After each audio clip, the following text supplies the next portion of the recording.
ॐ भूर्भुवः स्वः तत्सवितुर्वरेण्यं भर्गो देवस्य धीमहि धियो यो नः प्रचोदयात्।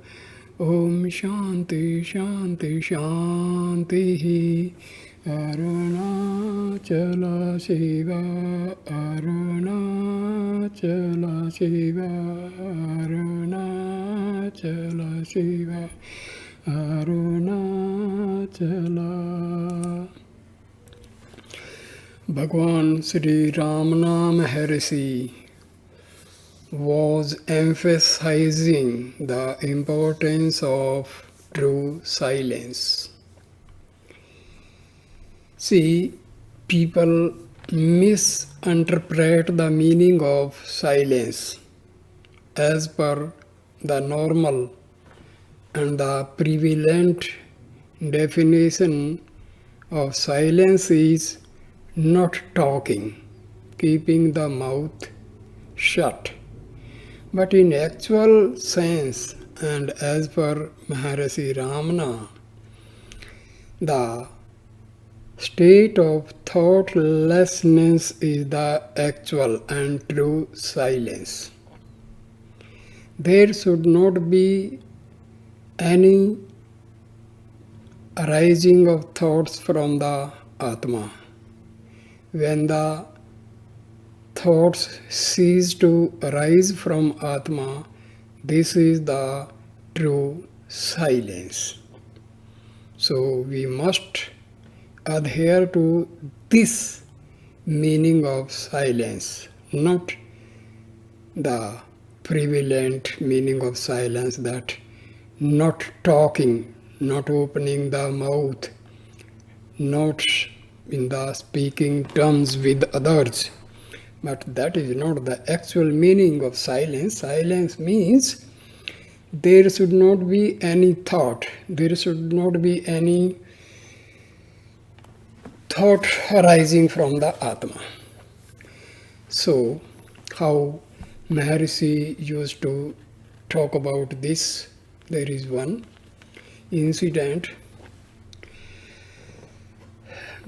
Nagamma was a Telugu lady and she was a great devotee of Maharshi. So she describes, at 3 o'clock one afternoon, I joined the company of devotees around Bhagwan. Reverting to what he had been saying earlier about Sri Shankara's Dakshinamurti Ashtakam, Bhagwan said Shankara took it into his head to praise Dakshinamurti. But how can one praise Mauna, means silence? So he described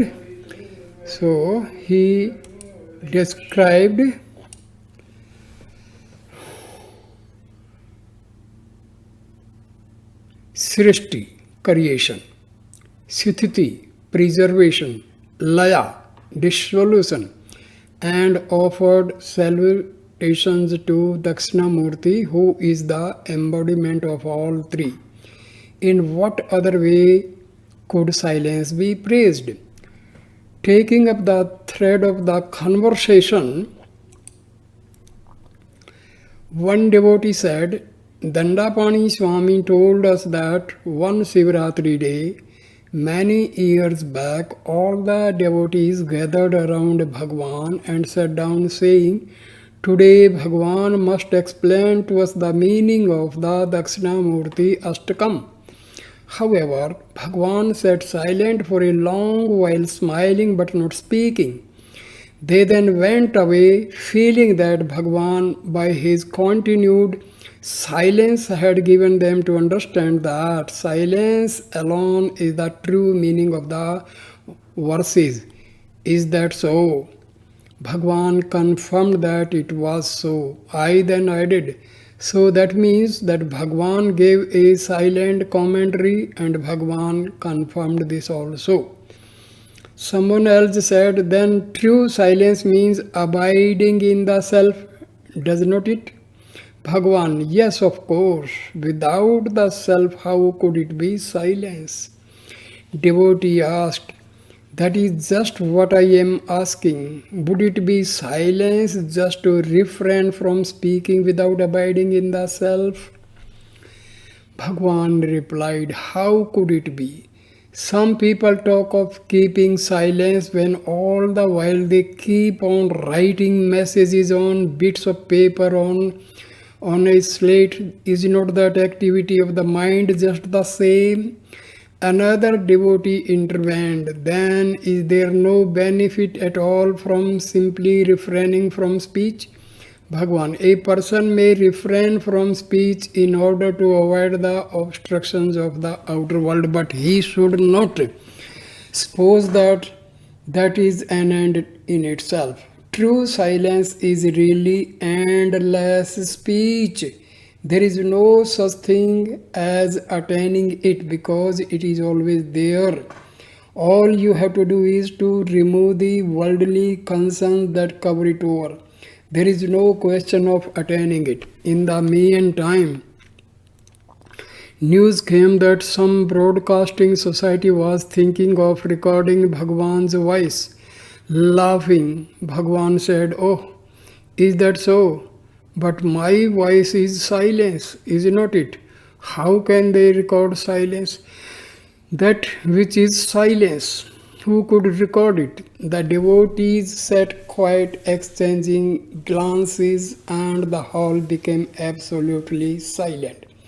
Bhagwan, the embodiment of Dakshinamurti, sat in the Mauna Mudra, the posture of silence facing southwards.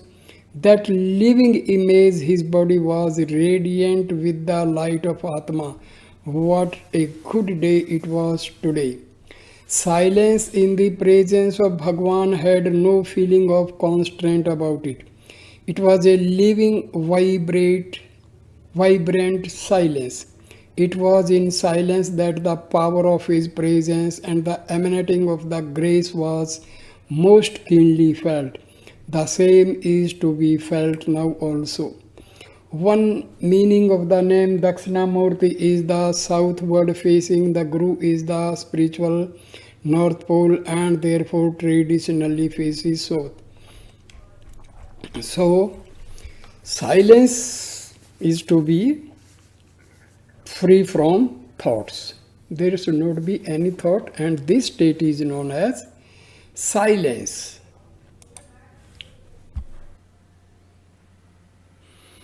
Bhagwan Ramana Maharshi used to say that the real teachings can be imparted to the people through silence, because during silence the full divine energy of the sage is fully intact, and its impact to the people who are sitting in his vicinity, they are impacted by this positive energy. When he is speaking, that means he has to use the thoughts and thinking power. That time the divine energy is dissipated, and because when the thoughts arise from the Atma, that times the divine energy of the thoughts is mixed with the negative energy, because the outgoing thoughts, they are going away from the divinity and they are going towards the world, and world is full of negative energy. So while speaking, because speech is preceded by thoughts, first comes the thought, then there is contemplation, and then only the speech comes into force. So that is, silence is more powerful than speech, and this was revealed by Maharshi in the actual practical form.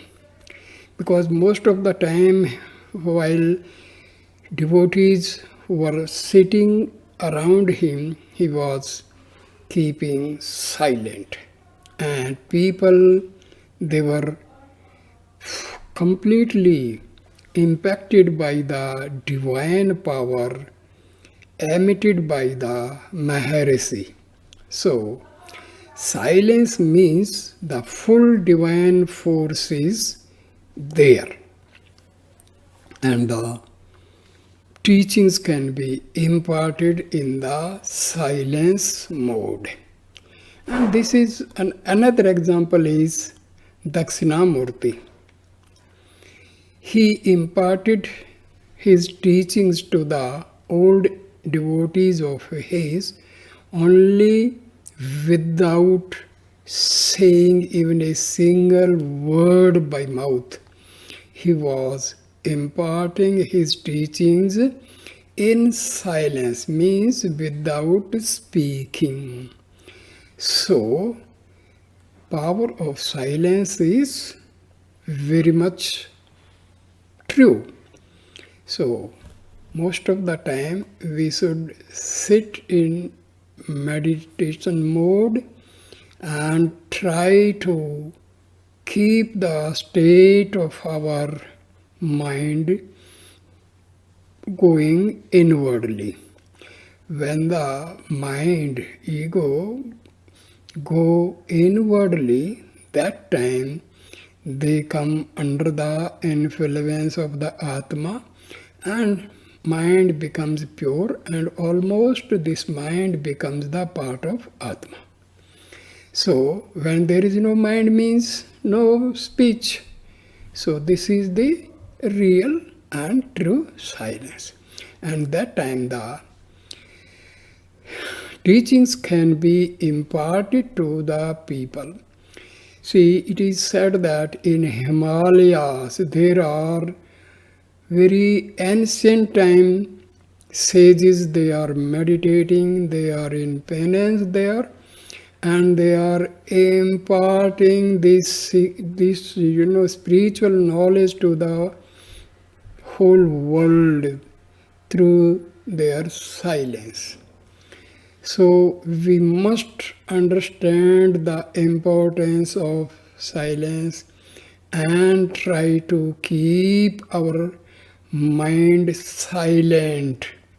Especially during meditation, we must observe the state of thoughtlessness, because this thoughtlessness means we are very much near to the Atma, because the basic nature of Atma is bliss and peace. And when the mind is moving towards the Atma, that time this mind also becomes pure. So, this pure mind and ego, they merge into the Atma, and this is the state of thoughtlessness, and also this is the state of superconsciousness, or this is the state of samadhi. And only at this state, in this state only, we undergo the state of samadhi, and finally we reach the state of self-realization, and this is the process of liberation also. So please try to understand, keep the flow of rise of thoughts from the Atma to the minimal, and we must try to arrive at the state when there is no rising of thoughts. So this is the ideal state of thoughtlessness, and we reach the state of self-realization. So silence is very important. It plays a great role in spirituality. It plays a great role to make us self-realized. it leads us to liberation. So try to keep silence as much as you can. So thank you, my dear friends, for talking and listening this video. Please like, comment and share the video and subscribe my channel. Thank you.